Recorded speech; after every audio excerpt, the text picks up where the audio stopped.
നീ കേക്ക് അല്ല വേണ്ട നീ കാണാം. ഞാൻ എന്തെങ്കിലും പറയുന്നതിന് മുന്നേ ഒരു വീഡിയോ ഒന്ന് കാണിച്ചോട്ടെ. So this was a video which I talk on 14 December 2023. അതെനിക്കുള്ളതാ.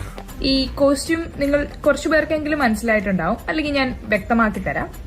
ഇപ്പൊ നിങ്ങൾക്ക് മനസ്സിലായി കാണും ഏതിന്റെ ഷൂട്ടായിരുന്നു എന്നുള്ളത്. ഇതോടെ ഞാൻ ഇവിടെ ഇല്ലാതാകും. സോ പറയണമെന്ന് ഒന്ന് തോന്നി. അപ്പൊ ഒരുപാട് പേര് ഇന്നലെ ന്യൂസ് ഒക്കെ കണ്ടിട്ട് എനിക്ക് ടെക്സ്റ്റ് ചെയ്തിട്ടുണ്ടായിരുന്നു.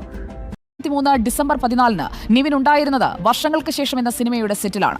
എറണാകുളം ന്യൂക്ലിയസ് മാളിലായിരുന്നു ഷൂട്ടിംഗ്. 15 പുലർച്ചെ 3 മണിവരെ നിവിൻ തന്നോടൊപ്പം ഉണ്ടായിരുന്നു. യാഥാർത്ഥ്യം ഉടൻ തെളിയണമെന്നും വിനീത് ശ്രീനിവാസൻ പറഞ്ഞു. കയ്യിൽ കിട്ടിയിരുന്നെങ്കിൽ ഒന്ന് പെരുമാറായിരുന്നു. December 14 രാവിലെ തൊട്ട് നിവിൻ നമ്മുടെ കൂടെ ഉണ്ടായിരുന്നു.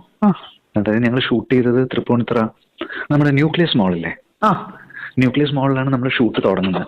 ഒരു 8 മണി, ഞങ്ങളൊരു 7-7:15 ക്രൂ അസംബിൾ ചെയ്ത് 8 മണിയോട് കൂടിയിട്ട് നിവിൻ വന്ന് 8:30 ആയപ്പോഴേക്കും നമ്മൾ ഷൂട്ട് തുടങ്ങിയെന്നാണ് എന്റെ ഓർമ്മ. നമ്മൾ തിയേറ്ററിന്റെ അകത്തുള്ള പോർഷനാണ് ഫസ്റ്റ് ഷൂട്ട് ചെയ്യുന്നത്.